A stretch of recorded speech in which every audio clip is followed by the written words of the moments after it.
네, 안녕하십니까. 오토다이리 오정훈입니다. 오늘 소렌토 준비했습니다. 기아자동차가 지난 7월에 부분 변경 모델로 선보인 소렌토인데요, 중형 SUV 시장에서 아주 돌풍을 몰고 오고 있습니다. 지난 9월 판매가 10,000대를 넘겼다죠. 현대자동차의 산타페가 4,000대에 못 미치는 실적을 거는 것과 비교해보면 아주 큰 격차를 벌리는 중형 SUV의 왕자로 떠오르는 차입니다. 전륜구동 0.8단 자동 변속기를 적용을 해서 성능과 효율 면에서 좀 더 개선된 모델입니다. 자, 기아자동차 소렌토 타고 오늘 시승을 시작하겠습니다. 익스테리어 디자인 먼저 보시죠. 차 크기가 있죠. 당당하고 웅장하게 보이기까지 합니다. 길이 너비 높이가 4,800, 1,890, 1,685mm로 휠베이스는 2,780mm입니다. 산타페보다도 길이 너비 높이 휠베이스 모두가 우월합니다. 좀 더 길고 넓고 높고요. 휠베이스는 더 넓습니다. 라디에이터 그릴은 핫스탬핑 다이아몬드 그릴 형상을 가지고 있습니다. 좀 더 세련된 그런 느낌을 전하고 있고요. 좌우측 각각 3개씩 모두 6개의 LED 램프로 구성된 헤드램프는 좀 더 선명한 시야를 확보하는 데 도움을 주죠. 스티어링 휠의 조향에 따라서 진행 방향을 비춰주는 그런 기능도 가지고 있습니다. 모든 등이 LED죠. 안개등도 LED 방식이고요. 리어 컨비네이션 램프에도 LED가 적용되어 있습니다. 네, 인테리어 보시죠. 실내에 들어서면 아주 단정하고 고급스러운 그 인테리어를 만날 수 있습니다. 일단 가죽 시트에 다이아몬드 퀼팅 무늬가 새겨져 있고요. 양옆에 허리 부분은 물론이고 허벅지 양옆으로도 쿠션을 둬서 운전자의 몸을 좀 더 잘 지지해주고 기울지 않도록 지탱해주는 그런 역할을 기대할 수 있습니다. 그리고 시트 익스텐더 기능이 있습니다. 허벅지 부분의 시트를 좀 더 넓게 펼칠 수가 있습니다. 감아 넣었다가 버튼을 이용해서 감아 놓은 면이 이렇게 펼쳐지면서 허벅지를 좀 더 넓게 받쳐주는 그런 역할을 기대할 수가 있는 거죠. 4개의 스포크, 4스포크 스티어링 휠이죠. 손에 쥐기 딱 좋은 굵기로 스티어링 휠이 배출되어 있고요. 그리고 손이 닿는 부분에는 이런 그 천공, 가죽에 천공을 낸 가죽을 사용을 해서 좀 더 손과의 밀착감을 높여줍니다.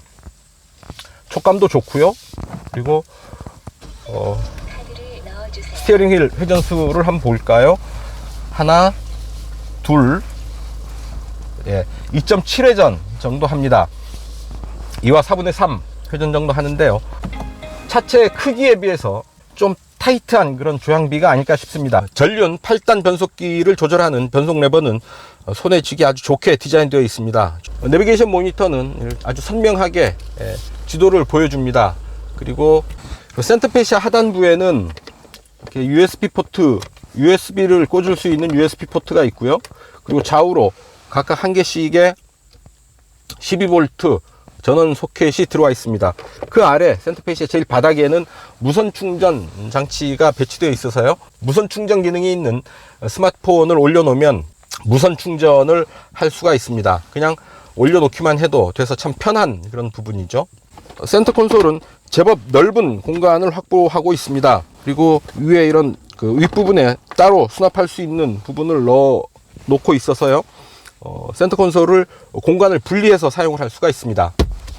스티어링 휠 아래쪽으로 패들 시프트가 들어와 있습니다. 왼쪽으로는 시프트 다운, 오른쪽은 시프트 업, 핸들을 준 채로 달리면서 변속을 이어갈 수가 있습니다. 네, 뒷좌석에 앉았습니다. 안전띠를 매면 이런 자세가 되고요. 헤드레스트가 딱 목을 지지해 주게 됩니다. 자, 이런 자세가 되는 거죠.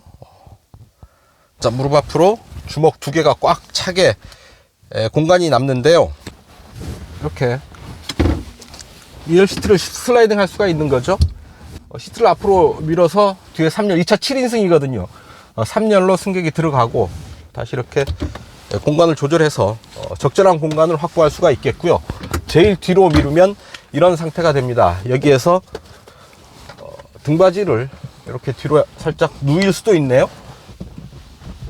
최대로 누이면 이런 정도 상태가 됩니다. 아주 편안하게 거의 반쯤 눕다시피 해서 이동을 할 수가 있겠네요. 뒷창은 이렇게 완전히 열립니다. 뒷창 완전히 이렇게 완전히 열리고 완전히 닫히고요. 원터치로 닫히지는 않네요. 이렇게 원터치가 안 닫힐 때는 이렇게 딱 끼죠. 어이구, 담배 다 날라갔다. 자, 이렇게 원터치로는 되지 않기 때문에 필요한 만큼만 조절하면서 버튼을 조절해야 됩니다. 그리고 햇볕 가리개를 이렇게 덧댈 수가 있죠. 그래서 햇볕 바깥을 차단하거나 혹은 바깥의 시선으로부터 실내를 이렇게 차단해서 좀 더 쾌적한 실내를 연출을 할 수가 있습니다. 소렌토의 공간이 더욱더 빛나는 것은 뒷좌석에 센터 터널이 아예 없다라는 사실입니다. 아주 평평한 실내를 확보하고 있어서 뒷좌석 가운데 자리도 다리를 벌리지 않고 앉을 수 있습니다. 무릎을 모으고 이렇게 얌전하게 앉아서 갈 수 있는 그런 공간을 확보하고 있는 거죠. 4륜구동 자동차라면 대부분 뒷좌석 가운데에 이렇게 높은 센터 터널이 솟아 있는데요. 이 차는 그게 없어서 좀 더 공간을 여유 있고 넓게 효과적으로 사용할 수가 있습니다. 조수석도 뒷좌석에서 이렇게 버튼을 이용해서 조수석을 조절을 할 수가 있거든요. 지붕 위를 덮고 있는 이런 그 대형 선루프, 탁 트인 시야를 제공을 하고요. 개방감 있는 실내를 연출을 하면서 탑승객들의 어떤 그 심리적인 안정감을 조금 더 도와주는 그런 효과를 볼 수 있을 것 같습니다. 앞좌석 센터 콘솔 뒤로는 뒷좌석을 위한 송풍구, 그 아래로 220V 전원이 들어와 있습니다. 그래서 야외 활동을 할 때, 가정용 전원이 급하게 필요할 때 아쉬운 대로 이 전원을 사용을 할 수 있겠습니다. 그리고 양옆으로 USB 전원 포트 하나, 그리고 12V 전원 포트 하나, 이렇게 다양한 전원을 구비를 하고 있어서 야외에서 어떤 그 여러 가지 전기 수요에 보다 적극적으로 대응하고 있는 것을 알 수가 있습니다. 3열 시트 한번 보시죠. 네, 3열에 앉으면 이런 자세가 됩니다. 무릎은 좀 세운 상태가 되고 앞좌석 2열 시트 뒤로 무릎이 꽉 끼는 이런 자세가 될 텐데요. 지금 상태는 2열 시트를 제일 뒤로 미룬 상태에서 앉아본 겁니다. 뒷좌석에도 나름 표의 장비들이 있군요. 송풍구가 있고요. 3열 시트를 위한 공조장치가 뒤에 따로 마련되어 있습니다. 그리고 컵홀더 뒤쪽으로 USB 포트도 하나 준비되어 있어서요. 뒷좌석에 제한된 공간이지만 뒷좌석을 위한 이런 최소한의 편의 장비도 확보하고 있습니다. 제 키가 172 정도 되는데요. 머리 위로도 손바닥보다 조금 더 약간 더 여유가 남아 있어서 좁기는 하지만 그렇게 꽉 끼일 정도는 아니다 라고 얘기할 수 있겠습니다. 엔진 소리가 좀 나네요.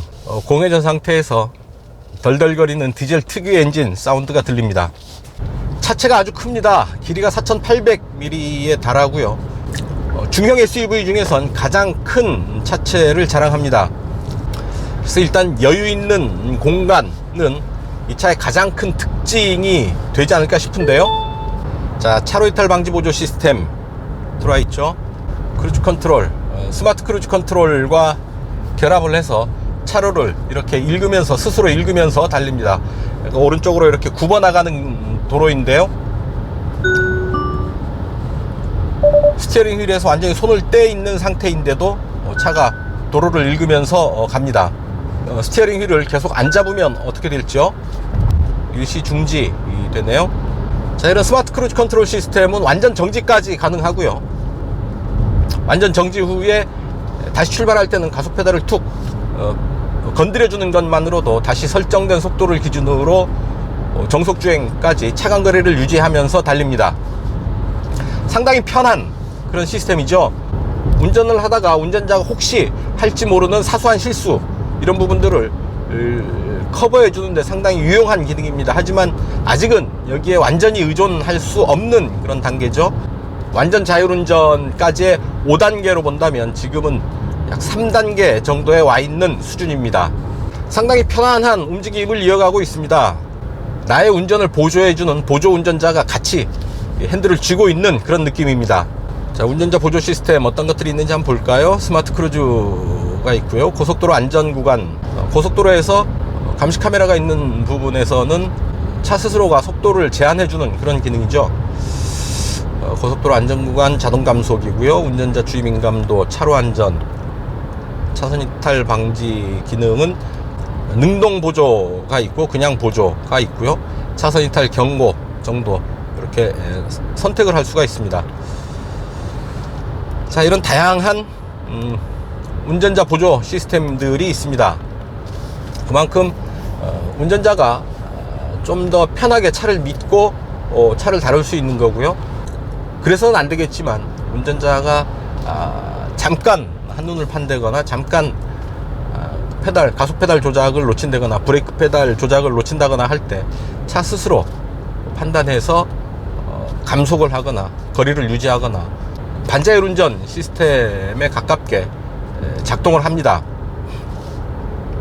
그만큼 차가 안전하고 편해졌다라는 얘기입니다. 자, 시승차는 소렌토 2.2 디젤 4WD 노블리스 스페셜 모델이고요. 익스트림팩, 드라이브 아이즈, 그리고 후측방 경보 시스템, 파노라마 선루프, 이런 부분들이 옵션으로 들어와 있습니다. 그래서 소렌토 2.2 디젤 4WD 노블리스 스페셜 기본 가격은 3,425만원이고요 이런 이 차에 들어와 있는 옵션들을 다 더해보면 가격이 약 4,150만원 정도가 됩니다. 수입차와 견주어 볼 때 4천만원대에서 이 정도의 옵션을 가진, 이 정도의 크기를 가진 차를 만나는 건 그렇게 쉬운 일은 아니죠. 수입차 대비 상당히 충실한 이런 옵션들, 그리고 이런 면에서 상대적으로 우월한 그런 자리에 있습니다. 집을 좀 늘려서 이사해 보신 경험이 있으신지 모르겠습니다. 그런 기분을 주는데요. 여유 있는 실내 공간은 물론이고 아쉬울 게 없는 여러 가지 편의 및 안전 장비들이 충분하게 갖춰져 있어서 좀 여유 있는 집으로 좀 더 넓혀서 고급스러운 집으로 이사온 느낌을 받습니다. 이보다 더 큰 차가 필요할까 싶을 정도죠. 자, 노면의 굴곡을 이렇게 타고 넘어가면서 움직이고 있는데요. 일단 이런 자잘한 충격들, 그리고 가벼운 굴곡, 이런 부분들은 거의 무시하면서 차체 안정을 유지하면서 지금 움직이고 있습니다. 자, 드라이브 모드에 스마트 모드가 있습니다. 드라이브 모드가 컴포트, 에코, 스포츠, 스마트 모드가 있는데요. 컴포트, 에코, 스포츠 모드는 다들 아시겠죠? 자, 스포츠로 바뀌죠. 운전자가 차를 좀 거칠게 다루면 스스로 스포츠 모드로 바꾸고요. 다시 정속주행 패턴으로 돌아오면 컴포트 모드로 돌아옵니다. 굳이 주행할 때마다 주행 모드를 바꾸는 번거로움 없이 차가 알아서 주행 모드까지 선택을 하게 하는 겁니다. 운전자가 해야 할 일이 점점 줄어들고 있는 거죠. 차는 점점 똑똑해지고 있는 거고요. 가속 페달을 깊게 밟으면 그냥 밋밋하게 끝까지 바닥까지 저항 없이 밟힙니다. 킥다운 버튼이 없는 거죠.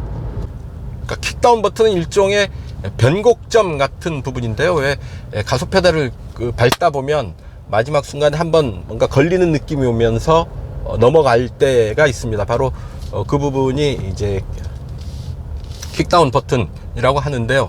주행의 즐거움을 강조하는 차들의 킥다운 버튼을 찾아볼 수가 있고요. 편안한 안정감 있는 주행을 지향하는 차들의 없는 경우들이 있습니다. 꼭 그렇다고 단정할 수는 없지만 메이커나 브랜드에 따라서 그게 갈릴 수도 있고요. 꼭 그렇다고 단정할 수만은 없는 부분이긴 합니다. 내비게이션 목적지를 설정해 놓으면 이렇게 계기판에도 안내지도가 뜹니다. 이 차에는 사륜구동 시스템이 올라와 있습니다. 이렇게 계기판을 통해서 사륜구동의 앞뒤 동력 배분 상황을 실시간으로 체크할 수도 있고요. 앞바퀴 굴림 기반의 사륜구동입니다. 평상시에 일상적인 이런 주행 영역에서는 주로 앞바퀴 굴림으로 이동을 하고 가속을 한다거나 고속주행을 한다거나 코너에서 이런 부분에서는 사륜구동 상태로 실시간으로 전환이 됩니다.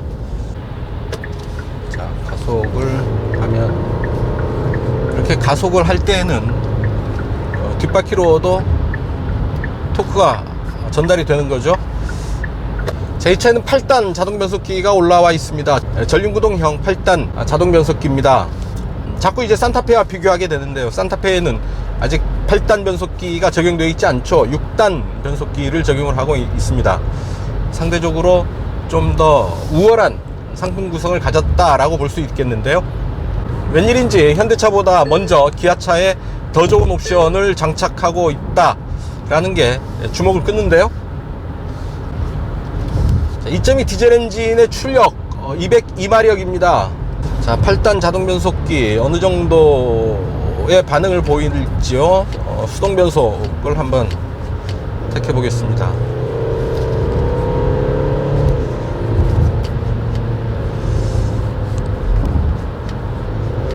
3단에서 4단으로 변속되는 과정을 잠깐 체험해 봤는데 상당히 부드럽게 변속이 일어납니다. RPM이 아주 절도 있게 딱 떨어지는데요. 자, 이렇게 신호를 넣지 않고 차선을 넣어 봤습니다. 경고음이 들리는 거죠. 자, 시속 100km에서 RPM은 1500으로 딱 떨어집니다. 자, 수동 모드로 한번 가볼까요? 8단 1500, 7단 2000, 1900, 6단 5단 4단, 네, 4단까지 시속 100km를 커버합니다. 그러니까 4, 5, 6, 7, 8단 이렇게 5개의 기어가 시속 100km를 커버를 하고 있는 겁니다. 운전자의 선택의 폭이 그만큼 확보되어 있다, 넓다라고 얘기할 수가 있겠죠. 연비가 필요하다면, 좀 더 경제적인 운전을 하고 싶다면 8단을 택하면 될 테고요. 좀 더 힘있게 다이나믹하게 운전을 하고 싶다고 한다면 4단을 택해서 움직이면 됩니다. 운전자의 취향에 맞춰서 기어 선택을 할 수 있는 폭이 그만큼 많다라는 얘기입니다. 변속감도 상당히 우수하고요, 가속감도 좋습니다.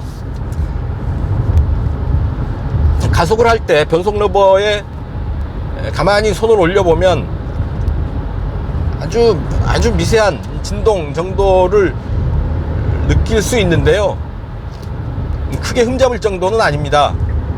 자, 힘의 흐름을 손이 느끼는 거죠. 그 정도의 아주 미세한 떨림, 변속 레버를 통해서 느낄 수 있습니다. 변속 레버를 쥐기도 아주 편하네요. 가죽을 덧대어 놓아서 이런 그 촉감도 좋고요. 수동 모드로 이제 변속하는 변속감도, 변속의 느낌도 좋습니다. 이른바 손맛인 거죠. 자, 이런 엔진 사운드 좀 어떠신가요? 잘 제어시킨 그런 엔진 사운드입니다.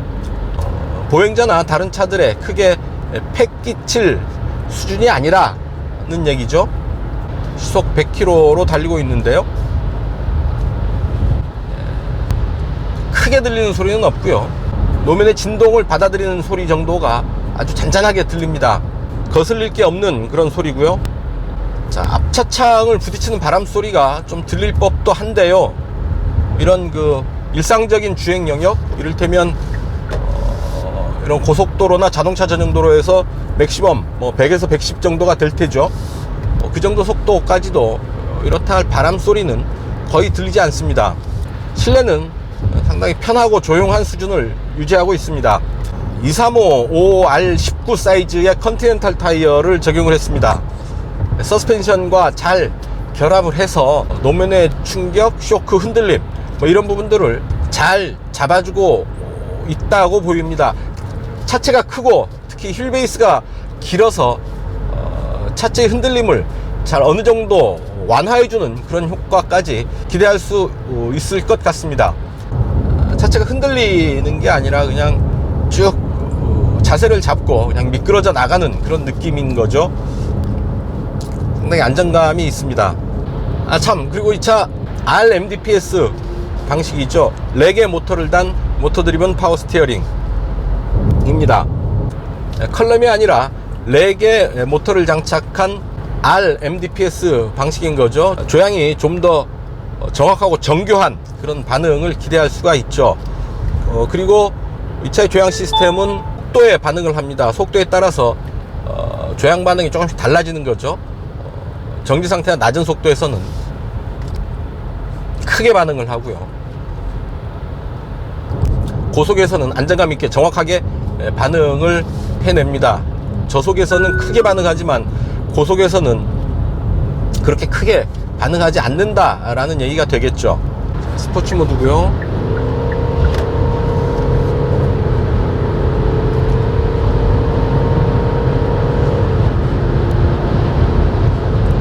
제법 빠른 속도로 달리는데도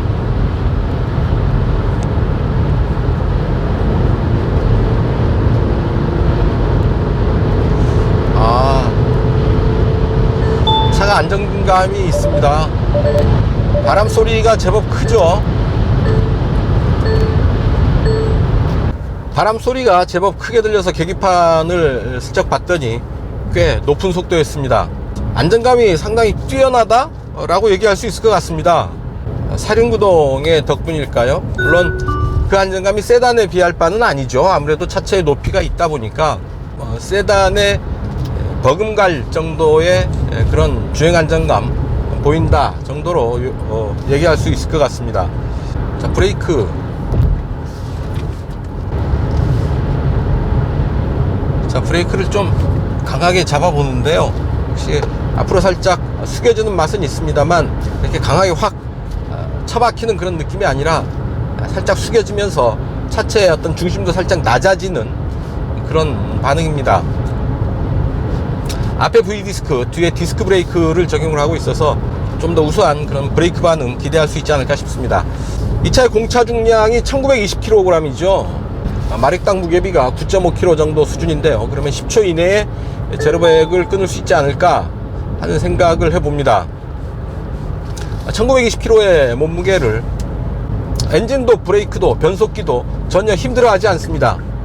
거뜬히 이 차체를 끌고 달리고요. 필요할 때 제동을 하면 차체 무게를 부담스러워 하지 않고 부담 없이 아주 가뿐하게 제동을 해냅니다. SUV죠. 이렇게 고속주행, 스포티한 주행도 물론 때로는 필요하겠습니다만 기본적으로는 여러 사람을 태우고 좀 더 교외로 이동하는데 좀 더 유용한 그런 자동차죠.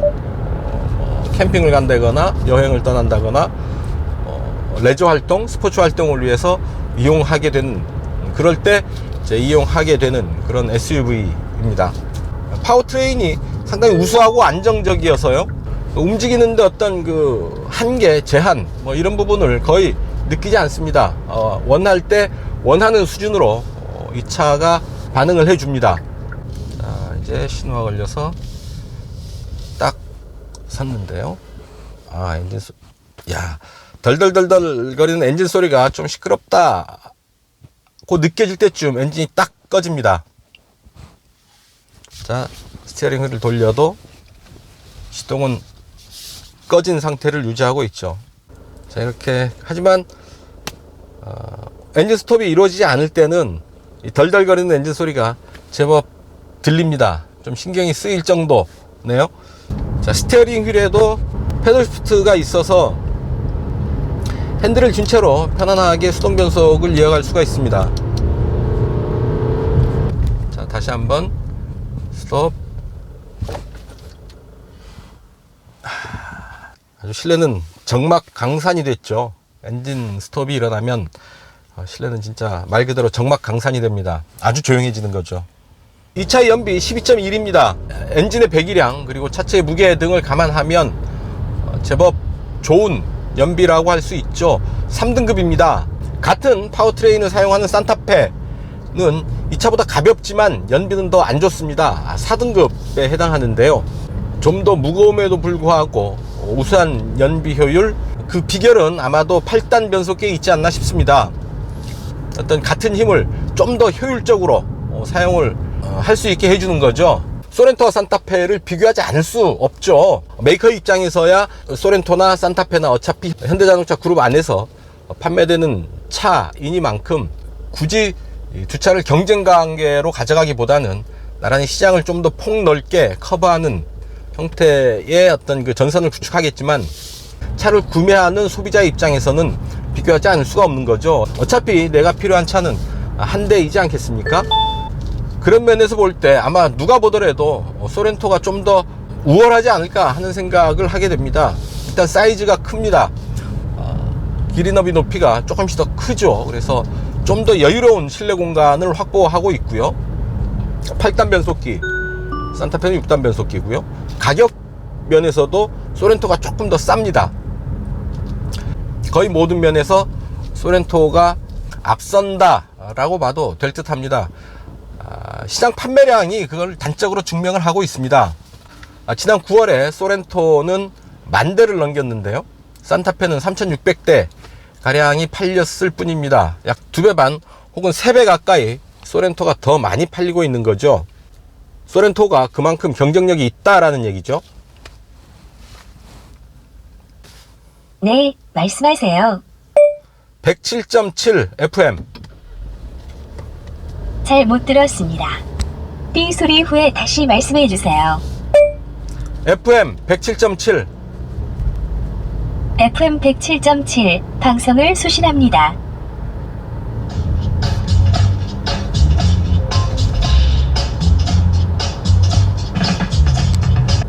네, 거의 목적지까지 거의 다 왔습니다. 서울을 출발해서 이곳 파주까지 약 40km 조금 넘게 달렸는데요.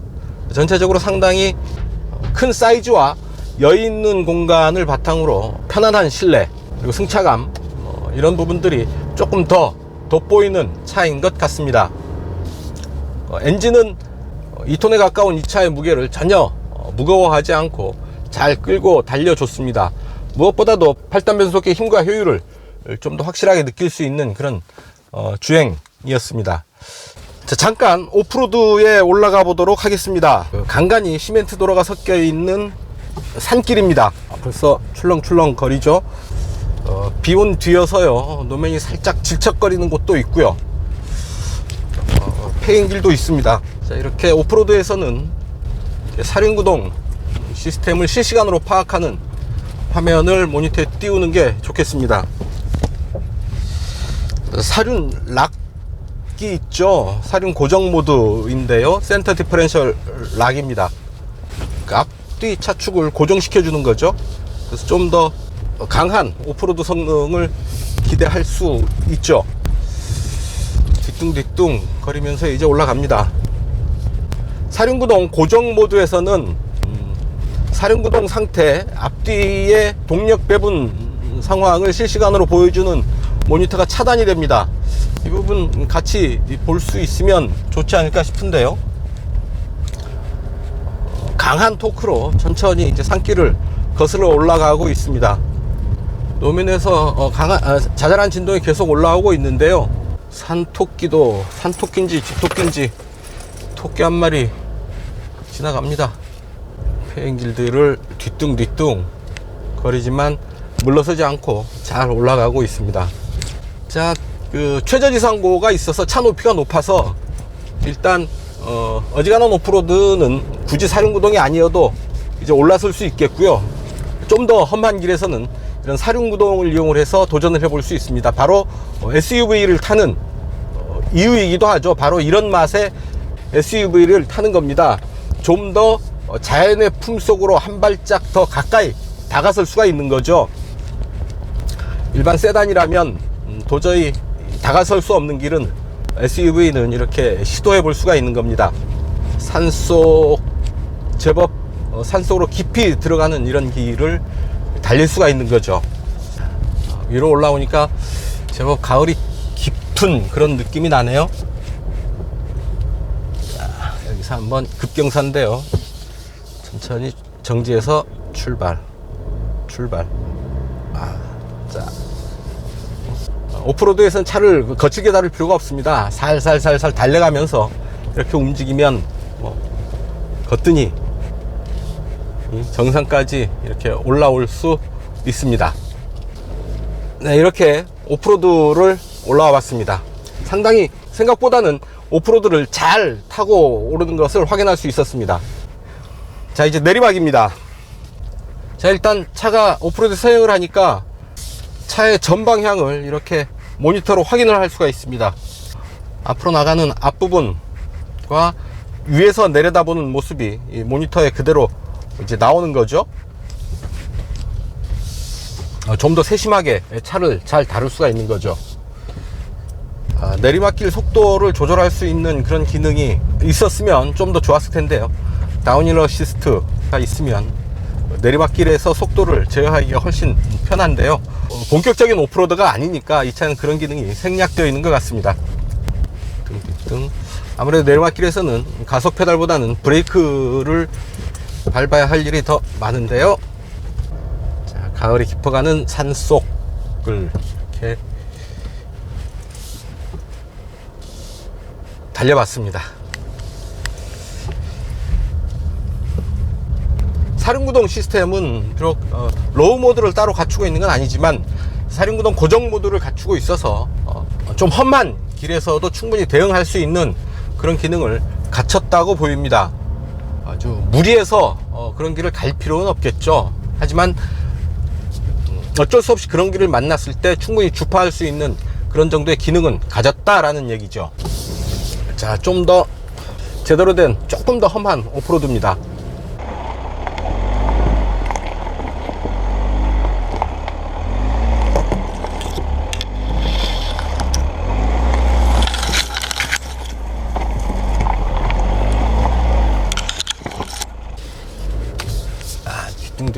뒤뚱 잘 올라가죠.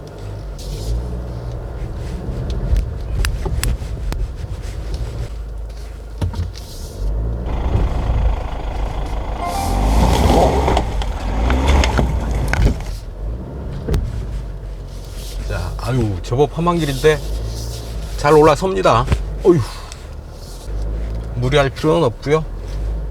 험로 테스트도 이 정도에서 마치도록 하겠습니다. 제법 험한 길도 아주 잘 올라갑니다. 오프로드 주행은 여기서 마무리하겠습니다. 단도직입입니다. 사이드미러에 잔상이 어른거립니다. 왼쪽 송풍구의 모습이 사이드미러에 그대로 비춰서 겹쳐서 보이는데요, 제법 진하게 보입니다. 후방시야를 보는데 크게 지장을 주는 건 아니지만 볼 때마다 잔상이 어른거려서 자꾸 거슬립니다. 어떤 인테리어 레이아웃을 좀 조절을 하거나 사이드미러의 각도 조절, 위치 조절 등을 통해서 이런 잔상이 겹쳐 보이는 부분은 어떻게 조절할 수 있는 방법이 없을지 한번 찾아봐야 될 듯 합니다. 공회전 시의 디젤 엔진 소리가 조금 크게 들립니다. 물론 차가 움직이는 도중에 정지할 때는 엔진 스톱이 일어나서 이런 엔진 공회전 소리를 들을 일이 그렇게 많지는 않습니다만, 어쩌다 한 번씩 이렇게 공회전 상태에 있는 공회전으로 돌아가는 엔진 소리를 들을 때는 제법 신경이 쓰입니다. 워낙 실내가 조용하기 때문에 그 소리가 더 신경이 쓰이는 것일 수도 있지만, 어쨌든 이런 공회전 시에 들리는 엔진 사운드는 조금 거슬립니다. 네, 지금까지 소렌토 탔습니다. 상당히 큰 사이즈죠. 풀사이즈 SUV에 버금가는 중형 SUV로서는 상당히 큰 크기를 자랑하고 있습니다. 게다가 2.2 디젤 엔진의 8단 자동 변속기를 물려서 아주 힘과 효율을 적절한 수준에서 조화를 시키고 있습니다. 크기, 가격, 효율 여러 가지 면에서 경쟁차라고 할 수 있는 현대차의 산타페를 여유 있게 따돌리는 그런 모습을 보여줬는데요. 시승하는 동안 내내 느낄 수 있었던 것은 여유 있는 공간이 주는 쾌적함과 여유로움, 그리고 편안한 승차감, 2.2 디젤 엔진이 뿜어내는 202마력의 여유 있는 그런 힘을 느낄 수 있었습니다. 상당히 경쟁력 있는 중형 SUV가 아닐까 하고요. 앞으로 당분간은 중형 SUV 시장에서 소렌토의 시대가 계속 이어지지 않을까 싶습니다. 오늘 시승은 여기서 마치겠습니다. 지금까지 저는 오토다이어리 오종훈이었습니다. 감사합니다.